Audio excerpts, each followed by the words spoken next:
In this episode, first-time councillor and Deputy Mayor Marnie Doyle talks about the differences between what she imagined the job would be like versus reality. And just like life, there was no rehearsal. It was in at the deep end after being sworn in last April. We also talk Ipswich CBD and her role as committee chair overseeing the current development, including a brief look into the past. It's Monday, August 10, 2020, and I'm Alan Roebuck. Welcome to Ipswich Today, which acknowledges the traditional custodians of the land on which it is produced and pays respects to elders past, present and emerging. This podcast is supported by Kinetics, people-powered web hosting trusted by Australian businesses since 1999. Prior to being elected, Marnie Doyle was a banking and finance lawyer for about 25 years.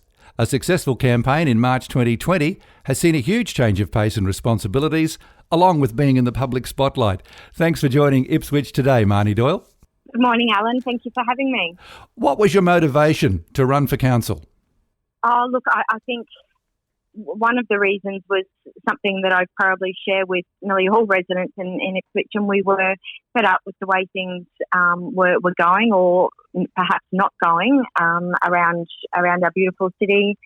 The lack of governance and structure within council. I come from a very strict sort of regulatory governance background, so I could see, opportunities where I could make a difference.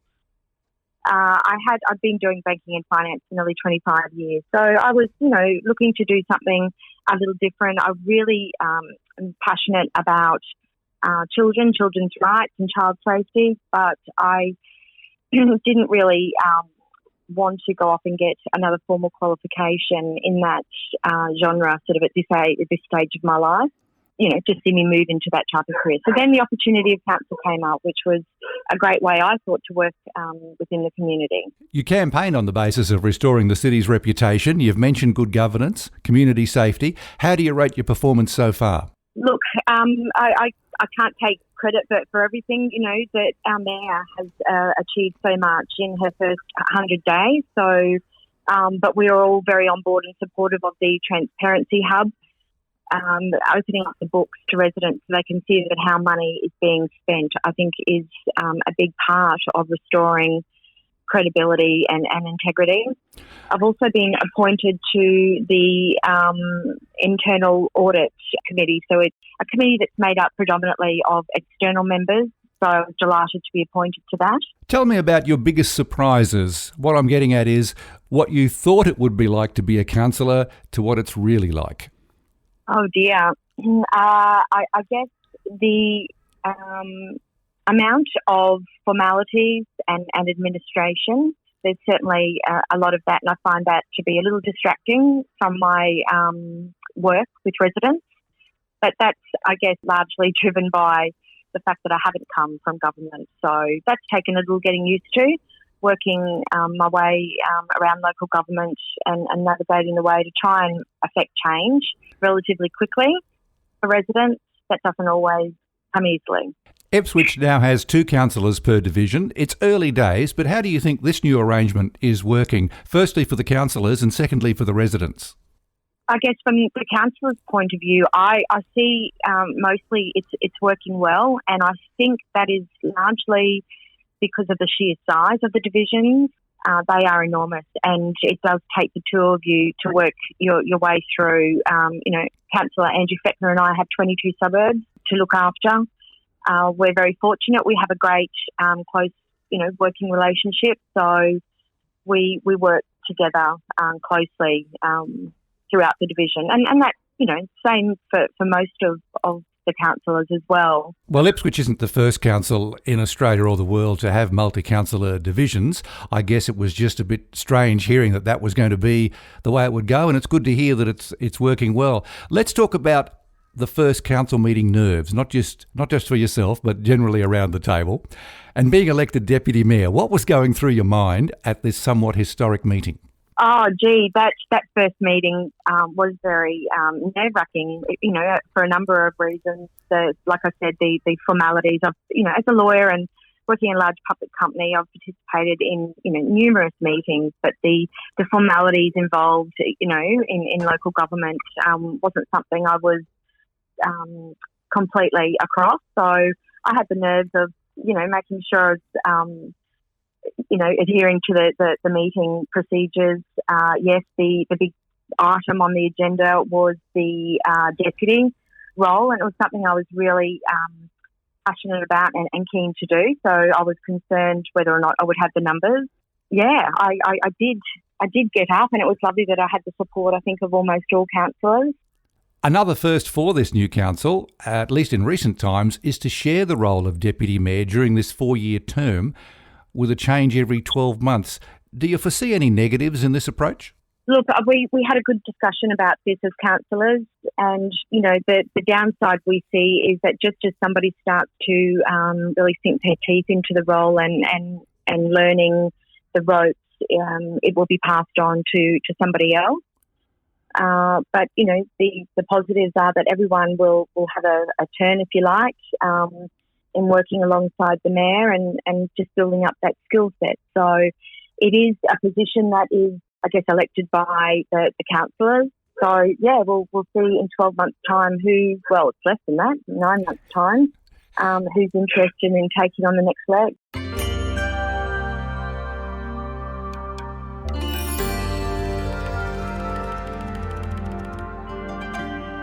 Well, now to the big issue, Marnie Doyle, the ongoing redevelopment of Ipswich CBD centred on Nicholas Street. Firstly, do you think the majority of residents understand the complete history and the enormous complexity of the issues around this redevelopment?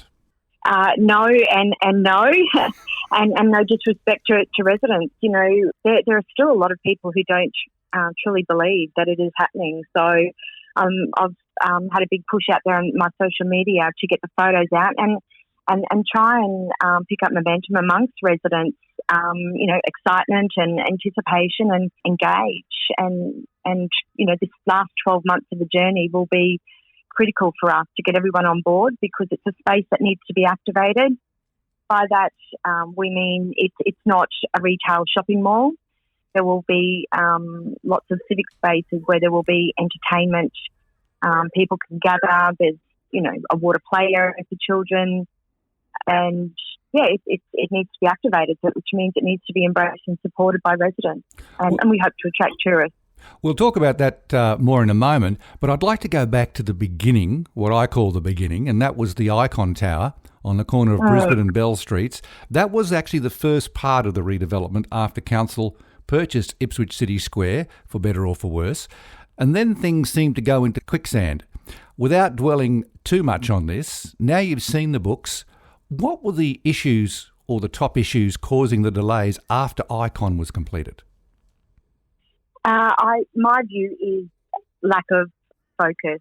Coming from an institutional banking background, we worked with large corporates, mainly public companies and other institutions who participate in large developments or, mergers and acquisitions. And when you play in that space, you engage experts, specialists, and we were very much lacking that. The project management skills just weren't there, I guess, from within council. The focus wasn't there by the board directors. There was no real understanding, I think, of what the ultimate goal was. For instance, we have a leasing strategist on board, James Hepburn.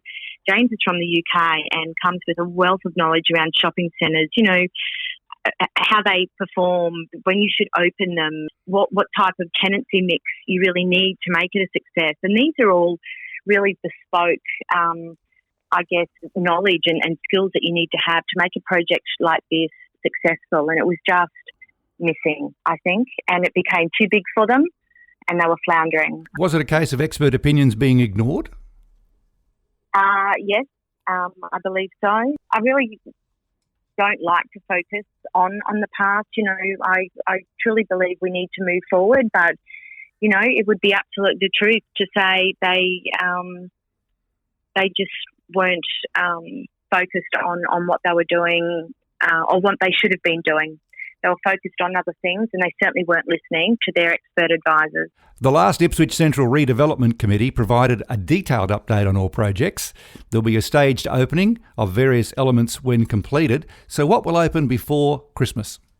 So we will see our library, the main library, open, as well as the civic spaces at the end of Nicholas Street. So the area that was formerly the big Woolworths building, which is now being demolished, and we have large open spaces there, and there's a water play area. That's the space that I say needs to be activated. There's a couple of stages. We will have entertainment, a place that families can come to and hang out. We'll have our brand new amazing library open. Well, libraries are the number one customer service facing element of council. The numbers are quite staggering for the Ipswich Central Library, and that'll relocate to the mall. Yes, that's right. I was also astounded by the figures. You know, we attract hundreds of thousands of people to our library, and it is held in high regard amongst, avid readers and families in Southeast Queensland. So hopefully that will be our main draw card to get residents and tourists down our newly, developed Nicholas Street. The Commonwealth Hotel is looking a little forlorn there in Union Place, but it does have a bright future despite its $6 million budgeted cost of restoration. I'm guessing there just wasn't an option politically to demolish it. How is this part of the project going? So we've just been through a tender process, and a contractor has been successful. So really looking forward to that part of the project starting soon. For anyone that's been following the life of the Commonwealth Hotel, the building was largely dismantled and it has been stored off-site. There was some major cracking in the building. So obviously a decision had to be made by the predecessors, whether or not it would be saved or should be demolished. But I think it was largely, to keep the building, was largely driven by the fact that we've just lost so many beautiful old buildings in Ipswich that this one just had to be saved. Council also voted to establish a committee to support your committee at the last round. Why is this needed? I guess this will focus more on the operational side of things as well as the retail leasing side of the business. It is headed by James Hepburn. I mentioned him earlier. He comes from the UK with amazing experience in project management and retail leasing. He's been working on some large shopping centres around southeast Queensland. And he's been engaged by the state government regarding the Cross River Rail project. So I'm just delighted we have somebody of his calibre on board helping council officers steer the ship. The city centre has had a number of marketing names since the Reeds fire in 85. Currently, Nicholas Street Ipswich Central is being used during this redevelopment. Now, there's talk of another name change. Who is driving this, and why do you think it needs a name change? I guess because we're getting to the pointy end of business where, our civic space and the library will open soon, we absolutely have to get everything formally named. We're going through our wayfinding and our signage at the moment. So I guess council officers because this has been a long drawn-out project with so many people involved, and there has been community engagement along the way, but it is a bit fragmented. We just really wanted to bring everything together, put the existing names out to the public and say, look, this is what's being used. Do you have any other ideas? A big piece of community consultation over within the last few years related to naming of the civic space, and there was consultation with our Indigenous groups. So the name Tolma has been touted as, potentially the name of the civic space, Tolma Place, and that in Indigenous language means Ipswich, meeting place. Apart from your CBD commitments, what are residents telling you more broadly about issues of concern in your division? Oh, that's easy, Alan. It's rates, it's rubbish, and it's roads. I guess a desire for more footpaths. Everyone wants curb and channeling and footpaths, and I completely understand that. But unfortunately, we don't have the money within our capital works budget to do that for all suburbs straight away. So it's just working through the various suburbs and making sure that they are prioritised correctly, particularly where, there's patches that are quite unsafe. Yeah, and rubbish. It's great to see our residents so invested in recycling and, looking to help do better for our community by doing the right thing. Ipswich Deputy Mayor Marnie Doyle, thank you so much for your time, and thank you for talking with Ipswich Today. Thank you for having me, Alan.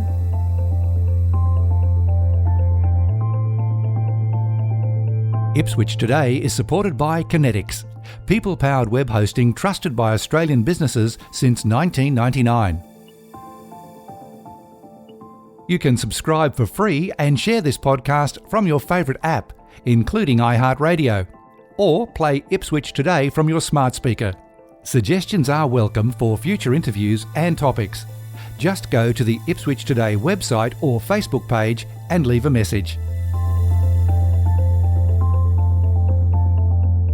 Music is supplied by Purple Planet Music. This is Alan Roebuck.